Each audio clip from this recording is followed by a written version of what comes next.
শবে কদরের রাতের নামাজের নিয়ম কি? শবে কদরের রাতের নামাজের কি নিয়ম? কয় রাকাত পড়বেন? প্রথম রাকাতে কোন সূরা পড়বেন, কতবার পড়বেন? দ্বিতীয় রাকাতে কোন সূরা পড়বেন, কত রাকাত পড়বেন? জানা আছে তো আপনাদের? জানা নাই? একজনও জানেন না? ইন্না লিল্লাহি ওয়া ইন্না ইলাইহি রাজিউন।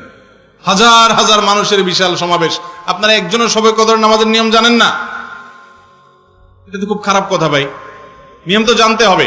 আচ্ছা আমি বলে দিচ্ছি, শবে কদরের নামাজের নিয়ম হলো অন্য যে কোনো নামাজ যেভাবে পড়েন শবে কদরের নামাজও একইভাবে পড়বেন।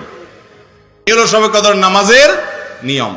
এমন কোনো কথা নাই যে শবে কদরের নামাজে প্রথম রাকাতে সূরা ফাতিহার পর অমুক সূরা এতবার পড়তে হবে, দ্বিতীয় রাকাতে ততবার পড়তে হবে, এরকম কোনো কথা কোরআন হাদিসে, এগুলা মন গড়া বিভিন্ন সিস্টেম, বিভিন্ন পদ্ধতির কথা, বিভিন্ন আপনার বাজারে নামাজ শিক্ষার বই নামে অনেক বই আছে, সব বই না, কিছু কিছু বই আছে, এসব বইতে শবে কদরের নামাজ এত রাকাত, প্রথম রাকাতের এই নিয়ম, দ্বিতীয় রাকাতের ওই নিয়ম, এরকম বিভিন্ন কথা বলা আছে। এগুলো সব ভিত্তিহীন, মন গড়া, এগুলো কোরআন হাদিসে নাই। কোরআন হাদিসে লাইলাতুল কদরে অন্য রাতের মতো আপনি নামাজ পড়বেন, একটু লম্বা সময় নিয়ে পড়বেন।